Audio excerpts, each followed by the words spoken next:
I was just like riding around the other day, and I was in the middle of talking to someone. We were sitting in the car and we were talking to one another.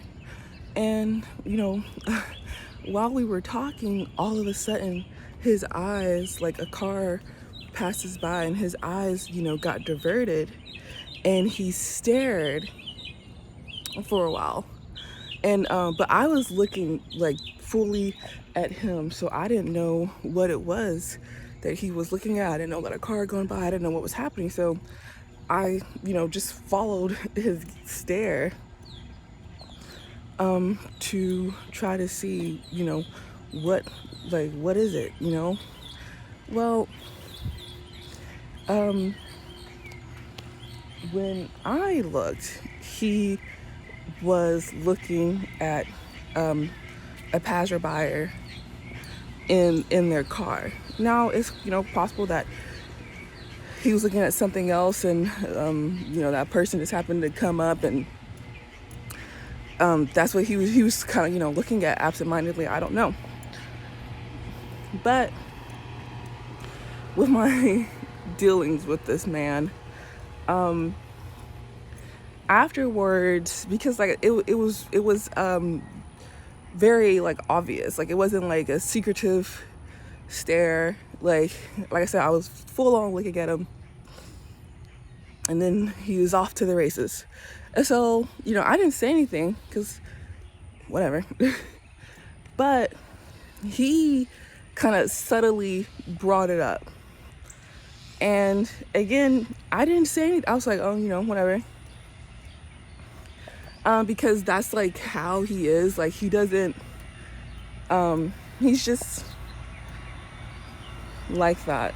Like instead of just addressing something, he'll kind of beat around the bush. So again, I didn't, really respond much outside of the surface level conversation because,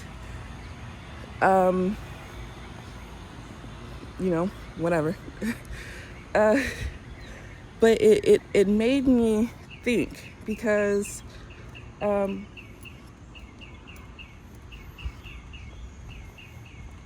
I just don't care to be controlled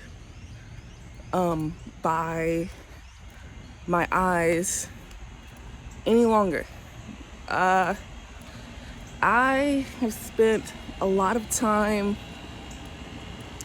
like a lot of people, a lot of men and women, but I am a Black woman, so I'm speaking from that perspective, and I'm me, so I'm speaking for me.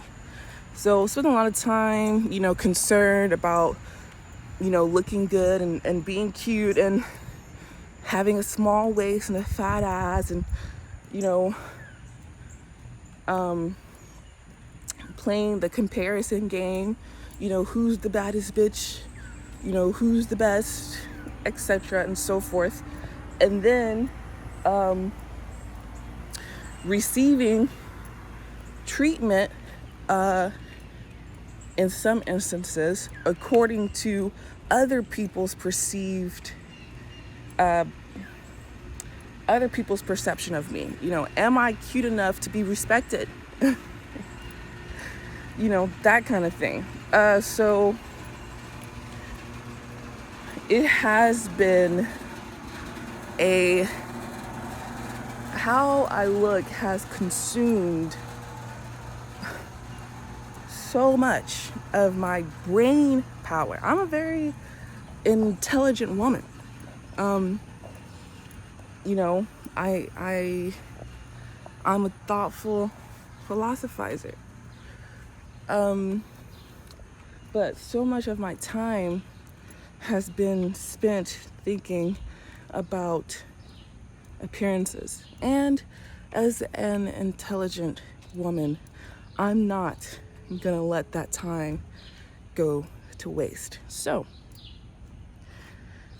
while I was sitting there, turned off by this guy, because me and him at this point, you know, like I said, I was like, whatever. It's not unexpected. Now, to me, that instance was more jarring than usual. However, it's still not unexpected. So I was like, but I don't like that. I don't like, as a woman, you know, trying to speak to someone, and a man in particular, and I see his attention going somewhere else, and then I find out that the reason why his attention is not on my words, which, like I said, I think I'm intelligent. I think my words are worth listening to. So when I find out that the reason why I no longer have this nigga's attention is because he's looking at some lips, or a set of tits, or an ass, or a short dress, or a bodysuit, I don't like that. I don't like that. I really don't. It's really irritating, because I'm speaking. And, you know, if I wasn't speaking, then by all means. But I'm in the middle of talking, and you're like, I don't like that. But it made me consider when I was 17, I think, 17, 18, somewhere in there. I went on a trip to some European country. I don't know which one it was at this point. Maybe I could figure it out. I doubt it though, but some European country, okay? So I'm with my friend and her family, and we go to, now these people are really, they're not into, nightlife, I'll put it like that. I don't know. They're like not into, they're very puritanical, I guess. And so I was shocked, but we were on vacation. It was a guided vacation. So now that I say that, it was probably, we might have been in Scotland or Ireland. Now that I say it, it was a guided vacation. So that's why we ended up at this location that we went to. So it was Ireland or Scotland. Trying to think what else, but I don't think it was England. I don't think it was like London proper or anything, but I think it was probably Ireland or Scotland. I don't know. But anyways, so we're there, and we go to this bar, which me and my friend can go, and the other minors, American minors, in the American law, where we couldn't go before, we were allowed to go. So we're all going, you know, to this bar just to kind of experience some of everything that the country has to offer without it being just, you know, over the top. Do you know what I mean? So it was kind of like, it was a safe, you know, yet still alternative bar, right? But not, it wasn't too much, you know, because most of the people on the tour were, you know, older, were senior citizens, basically.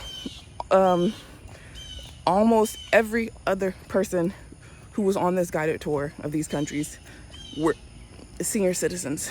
So it wasn't too much, but it wasn't, it was like, it was, you know, it was a bar, right? So we go to the bar, and me and my friend, we get our drinks because, again, different country, we're allowed to do it. So we get our drinks, and I go and I sit down at the table with my friend's family and my friend, and I'm looking around at the bar because it's, you know, I've never been there before, and the decorations, I I must say, I'm not sure. I think that was my first time in a bar. I don't think I had even visited a club at that point yet. It's possible that I had after I went away to college, like a little, little club. But again, that was an American club.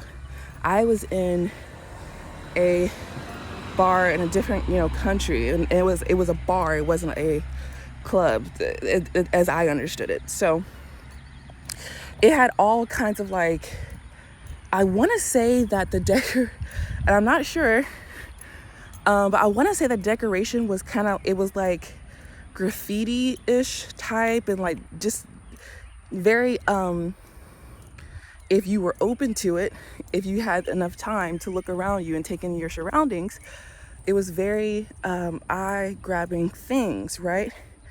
But not necessarily anything that you would stare at engrossed.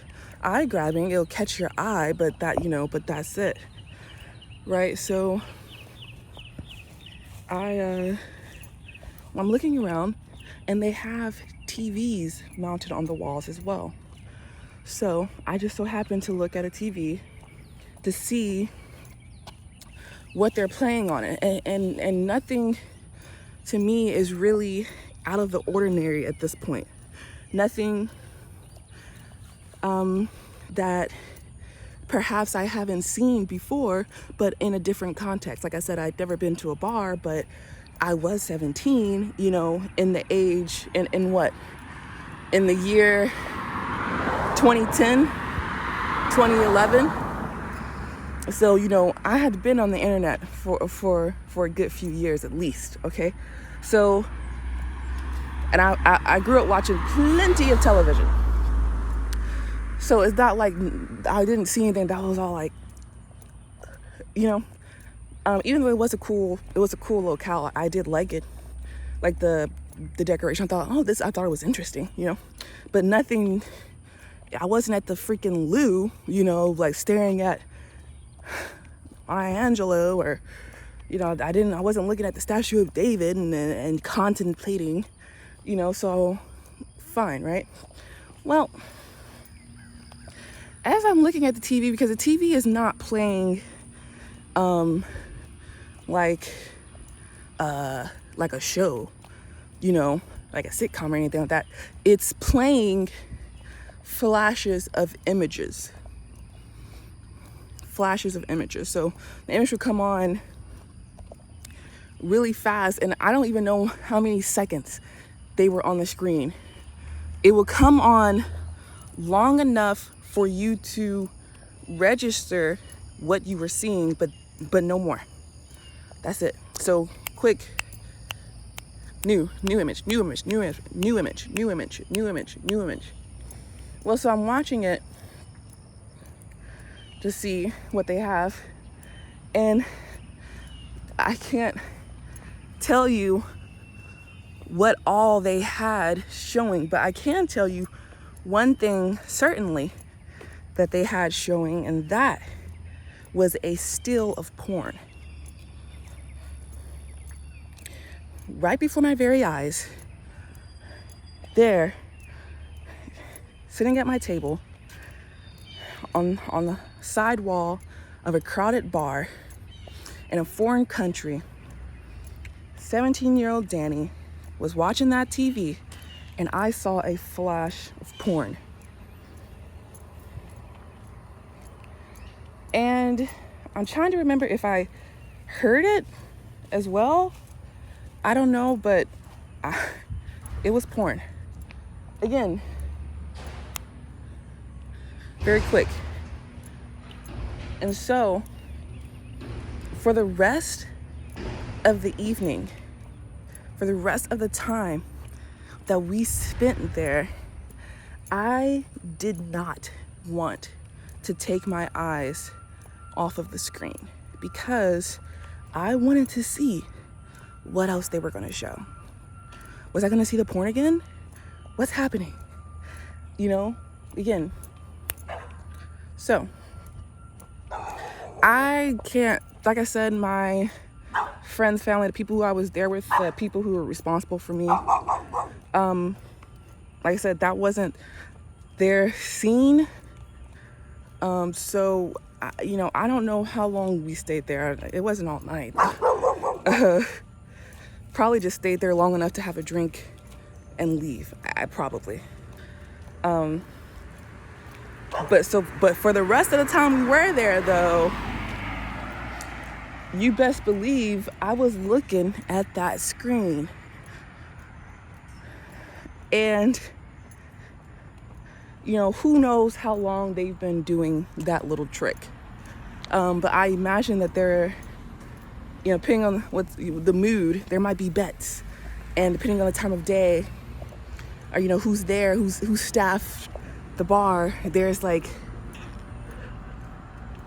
bets and expectations. Who's gonna notice the porn? Is anybody gonna say anything about the porn? Who is staring at the TV? Because obviously they have seen the porn. Like I said, I hardly blinked after seeing that, and I tried my darndest not to look away, and the porn did not come back. The porn did not come back, but that one split second flash was enough to hold my attention. Now, again, I am a woman, so I have learned to varying degrees the power of holding someone's attention. Different techniques that you can use to hold someone's attention. Obviously, for a certain group of people, there is something readily accessible that I can use to hold someone's attention.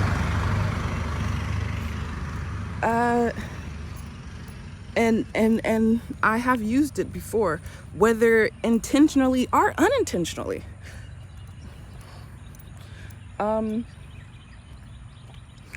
It's both.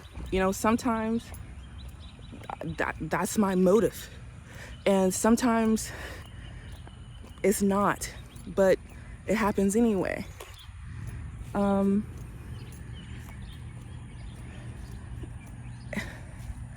And I've grown weary of it because, as I said with this long, drawn out 17-minute story, is that I can already imagine someone complaining, "Why did it take so long? Read a book." Anyways, so I personally do not see the value in me being trapped, entangled, and manipulated by someone's physicality. Not just based off of sexual attraction. Now, if your physical appearance is attention grabbing in such a way that makes me think of something else, it's really warm outside, but for instance, yesterday, it's really warm down here, but there's this man, I believe it is a man, who walks around where I live and where I run and walk, and he wears long sleeve pants, he wears pants and a long sleeve shirt, boots, and I forget what those masks are called that cover everything except for your eyes, not it's like a baka or something. He wears one of those things, and and I see him walking day and night, and I'm all like, I see, now that's I catch my attention like that, that's one thing. Someone's wearing something like that. Do you know what I mean? But I am not interested in continuing to be had, manipulated, bamboozled, caught up in the sexuality of someone else. And now that I say it like that, I think that this is part of the reason why there is such a, controversy around strangers' sexuality, whether they like this or that, or this or that, or this or that. Because a large percentage of the world has been programmed, like me, in that bar that night, to stop and stare and be engrossed in that kind of thing. And I'm not saying that, I'm not trying to pass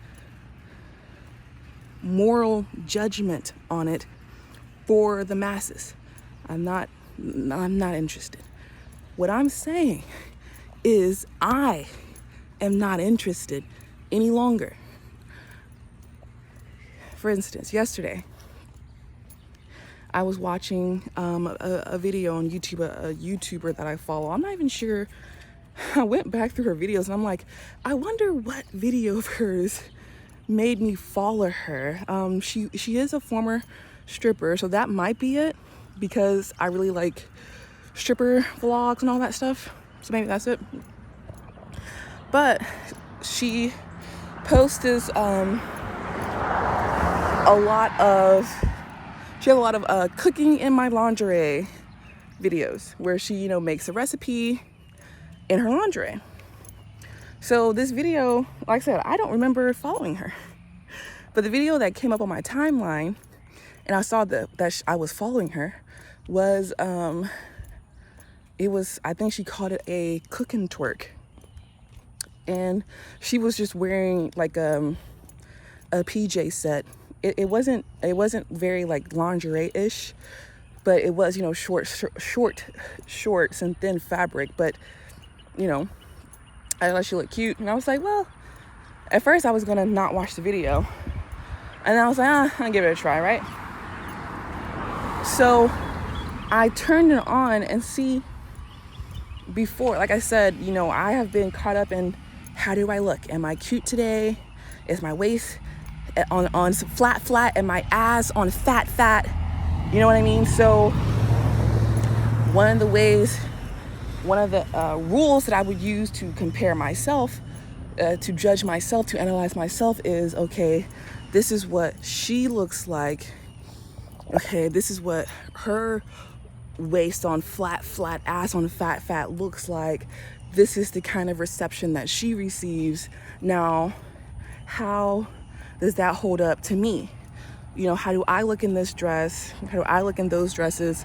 What kind of reception do I receive when I present myself like this, etc., so forth. So before, if I was watching a video like that, I would make sure that I captured every second of her shaking her booty. I would make sure that I saw that. Okay, this is how her butt twerks. Okay, this is how her butt shakes. I might even pause it and rewind it and drag my finger across the screen so that I can go in slow-mo and really analyze what it was that I was watching. Okay, like intense stuff. And probably common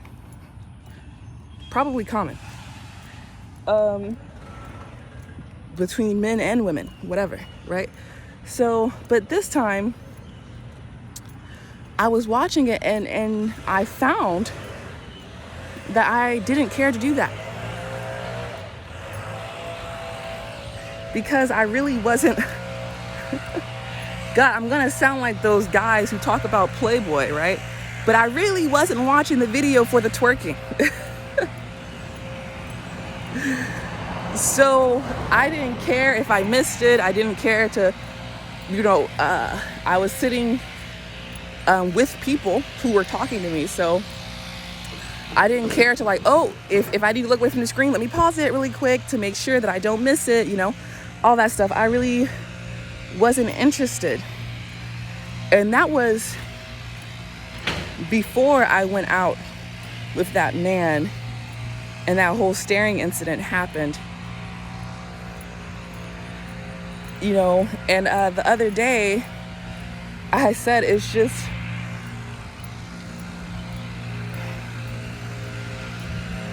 I had deleted my socials, most of them. I still have YouTube, which to me counts as social media, but I deleted my TikTok and my Instagram and my Twitter,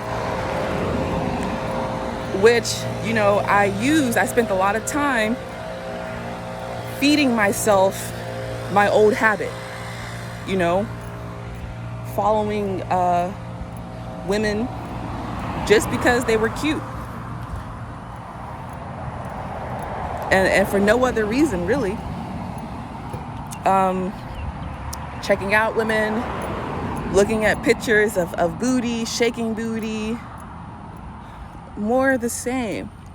And I didn't care to put it quite so harshly or to condemn myself for this, but I was talking to this man the other day before this incident, and I mentioned, I was like, yeah, we were talking about that Kevin Gates song and how he was saying he wanted to do whatever to, what is her name? Ruby Rose, not the pale-skinned model and androgynous model, not that one. The darker-skinned rap artist, that one. And how, he wanted to do whatever to Ruby Rose, and I forget the point that I made. But we were watching. A man was doing a review on that new freestyle by Kevin Gates, and he paused the song, and he was like, "What?" He's like, "Ruby Rose." He's like, "That's so random. Like, what?" He was all hype up about it, and I was like, so me and this man were talking about it, and I was like, yeah, it was random. It was casually dropped, and it really didn't even mean anything, really. It was just, whatever. And the guy I was talking to, he was all like, he said, "I can't for the life of me remember what Ruby Rose looks like." And I said, "Just another bad bitch." And don't get me wrong, I have been known to appreciate that aesthetic. Another bad bitch. And listen, if you are offended by this, don't worry. The vast majority of the world appreciates that aesthetic and long for it, okay? I'm just one woman, okay? Sorry, you can't have me, okay? Sorry. And I was like, it's just another bad bitch. That gives you an idea of what she looks like. It's enough to understand the lyric. Oh, I want to do this Ruby Rose. Oh, what does she even look like? It's another bad bitch. Oh, he's not saying anything groundbreaking. He's not moving the culture again, I'm not condemning. I'm just describing the weather conditions. That's all. He's not moving the culture forward. He's saying what we all know. Okay. Great. Okay. It is what it is. There's a lane for that. Okay. And the guy I was talking to, he looks at me And he was like, get a bag, something, you know, he's from New Orleans. He listens to more rap than me. He says stuff that I don't understand. I was like, what? Like, what does that mean? And I could tell that it was he was like, it was some kind of, he was like, finally, I'm getting through this bitch. And he's not. But, you know, reality is, you know, he was like, so you understand, you know, the market is saturated with the likes of these. It's saturated. It's summertime, sweetie. I live in southern Louisiana. Okay? It's everywhere. It's everywhere. It's everywhere. It's everywhere. Not condemning. I'm describing the climate. It's everywhere. Okay? And like I said, what he said was, I had mentioned, we were talking, and I had mentioned, you know, my socials, and he was like, I was like, yeah, I was talking because he reads a lot, but he's not reading. He himself describes the books that he tends to read as junk food. He gets through them very, very quickly. They don't challenge him in any way. He calls them junk food. I'm sure they could. I'm the kind of person who strains meaning out of the simplest things, because that's what I like. I like meaning and significance in my life. And I intend to find it. But he calls these books junk food. He says there is no meaning and significance aside from his enjoyment. And not even necessarily enjoyment, but just passing the time. That's it. And I was like, yeah, like, you think for some reason that you're better than me and other people like me who used to spend so much time on social media. I said, and I said, and why? All because you're reading. I said, yeah, but what are you reading? What you describe as junk food. I was like, it's the same thing as social media. Mindless activity just to pass the time. And whether you care to admit it or not, because you do spend so much time doing it, it is impacting the way that you process and understand things. So I'm like, you think you have this pompous, better than attitude about all this reading that you do, but it's not. You're not reading freaking textbooks. You're not reading the Bible. You're not reading grand, epic love stories. None of that. Okay? You call it yourself junk food. It's the same thing. And he was like, well, yeah, I do think I'm better than. And I'm like, you know, I know. You're incorrect, however. And he was like, what? Well, you're on social media, what? Looking at what? Oh, another weight loss story. Oh, she works out. Oh, she works out. She works out. Another weight loss story. Oh, she's cute. Oh, look, ass. He's like, that's all you do on social media. And I'm like, no, there was more. However, you know, I see, I suppose, I see what you're doing. I see the point that you're trying to prove, you know, and most significantly, I see the bit of truth that is in your statement.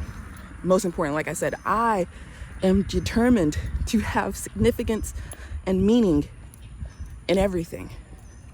If the bird chirps at the right moment when I'm thinking or saying something or something is happening, there's meaning in that for me. The sun shines, the light flickers. So because of the nature of who I am, you know, I don't do shallow.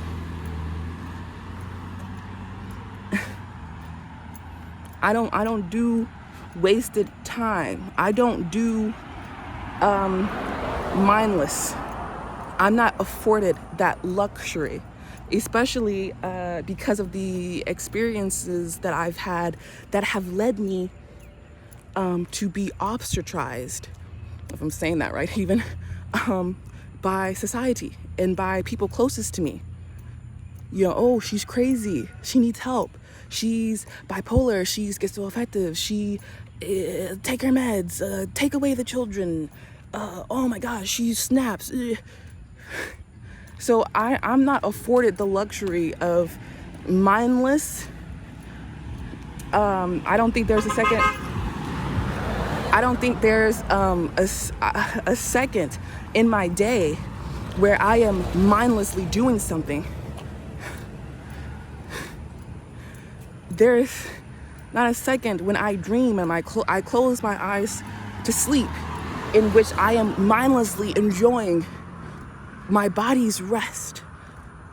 That's not me. I'm not that guy, but, and I've tried to explain this to him before, but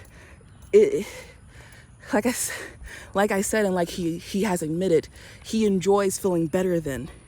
So instead of actually understanding me, he chooses instead to ignore my reality, to mock me, to pretend like I'm normal until it suits him, and he's trying to hurt me and undercut me and prevent me from doing something that he doesn't approve of. This is not about that. And I'm not sad right now about that. I'm just describing the weather. So he was saying it was pointless, it was mindless. And I wouldn't say all of that so far for me, but I would say that those simple, common things were able to grab my attention and distract me.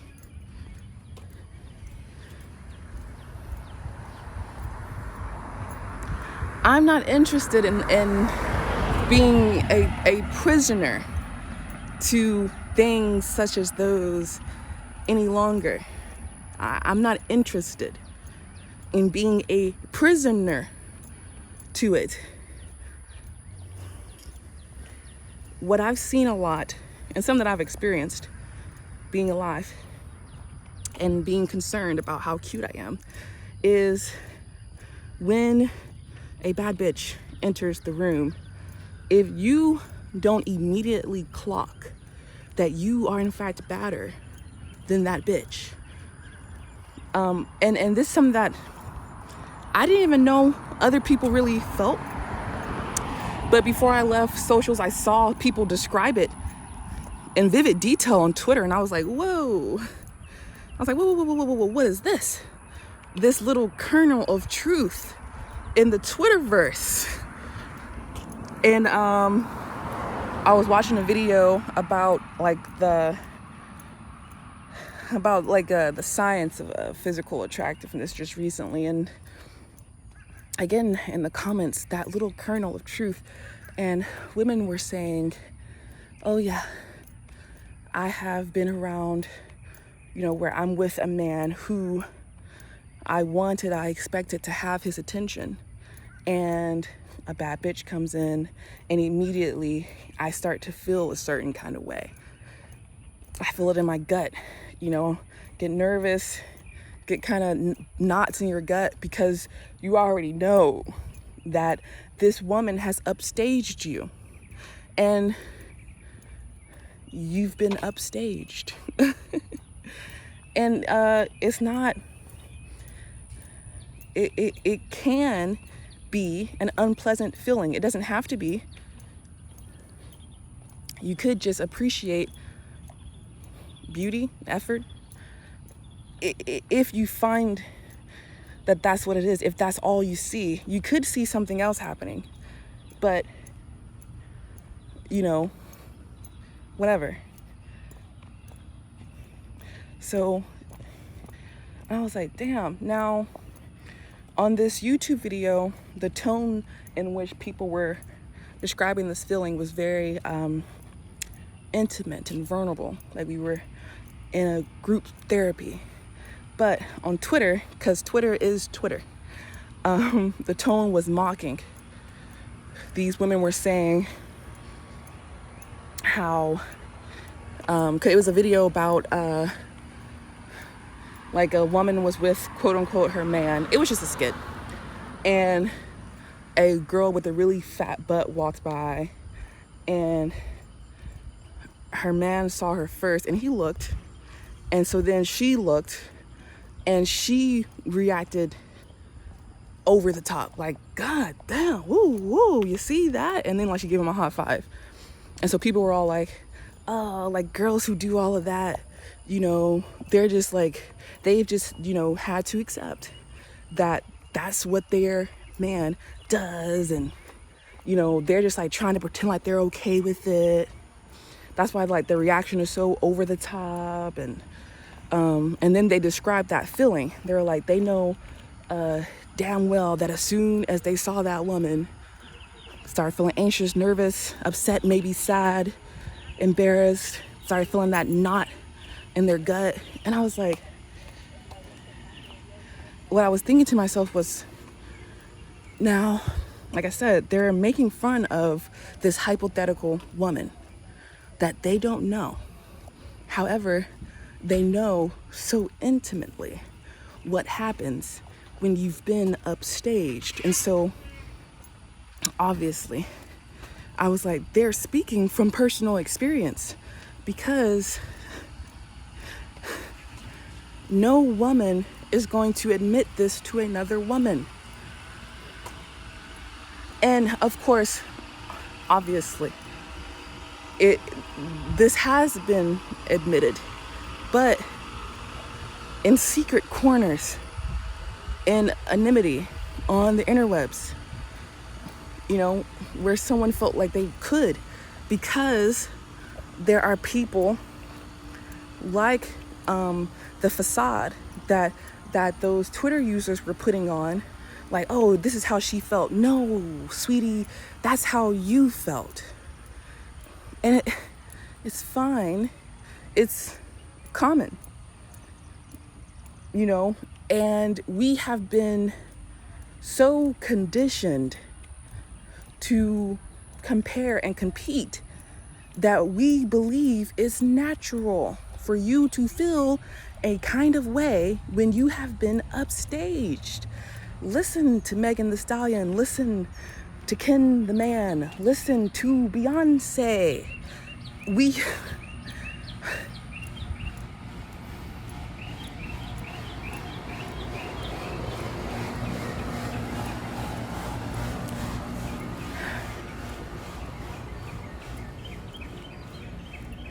have been fed.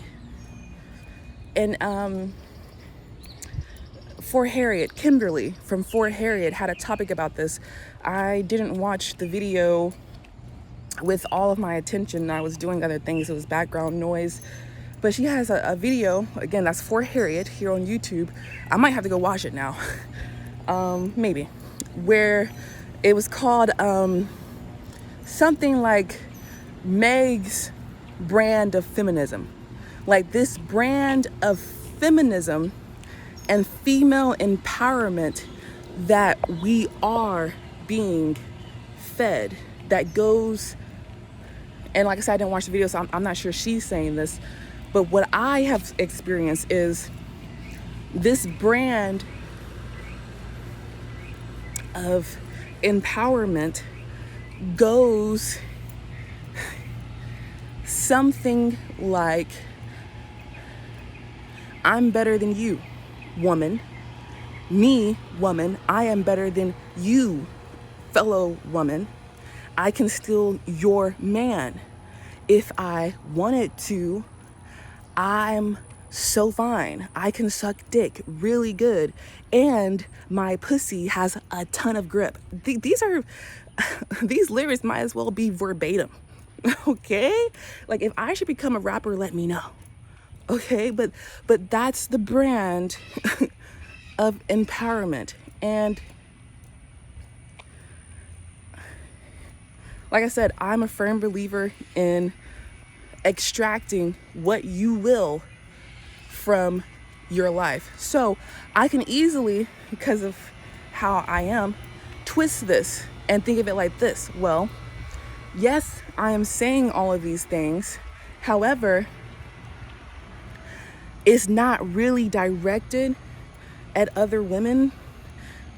It's directed at the social construct that says I am not worthy unless I am better than other women. So I'm not, when I say I could take your man, you know, I could do this, I could do that, look at me, oh, come get your man, you know, I'm the baddest, blah, blah, blah. I'm not really speaking to my sister. And I have several sisters, so I mean this literally. I am not looking at my sister and putting her down, and I just watched Ginger Snaps. So, you know, I'm not looking at my sister and saying we are in competition. I am not looking at my mother and saying we are in competition. I am speaking to it. I am speaking to the atmosphere.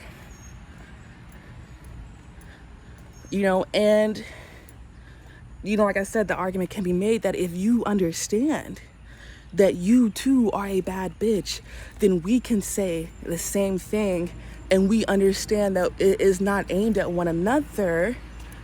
We are speaking to the atmosphere. Excuse me, I am a church girl, so certain phrases comes from me. Speak to the atmosphere. The atmosphere is in the atmosphere. You know, that is possible.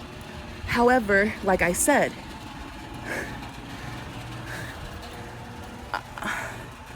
I feel very alone in the way that I feel things and process things. So I feel like a lot of women don't have the self-awareness to speak to the atmosphere, and instead they are in fact speaking to their mother, who they believe is their first hater. They're speaking to their classmates, they're speaking to their co-workers.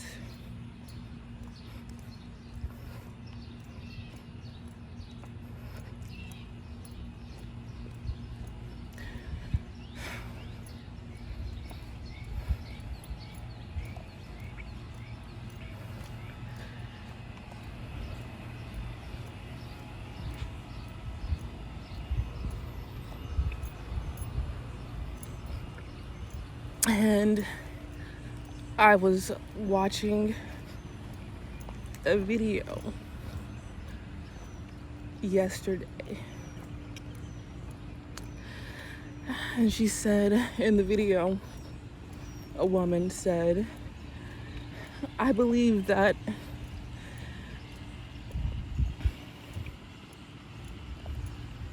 if everyone felt good, if everyone felt better about themselves, their situations, etc.,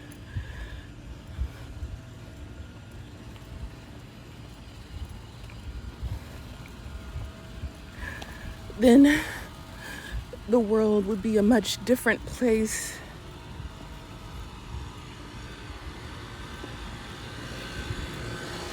It would be different. It could be different. And I guess the possibility is what keeps me excited. I suppose the possibility is what keeps me interested. I hate stagnant water.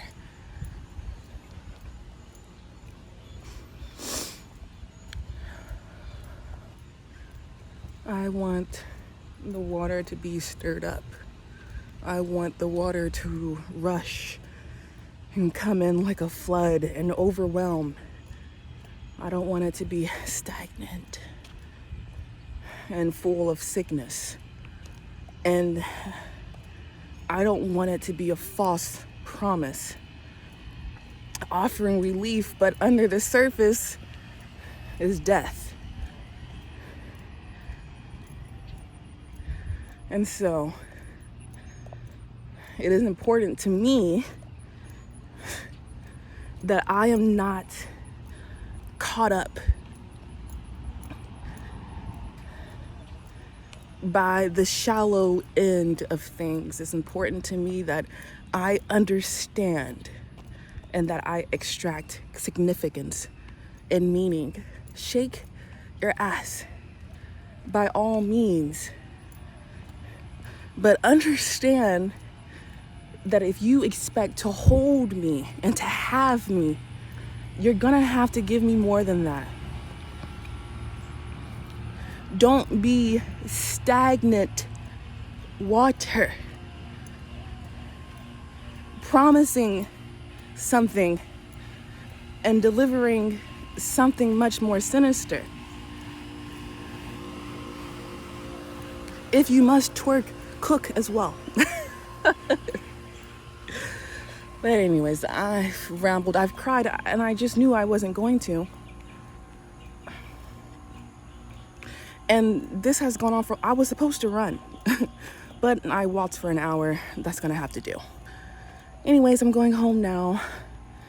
My daughter has probably woken, looked for me, not found me, and I have to make up for that. Later.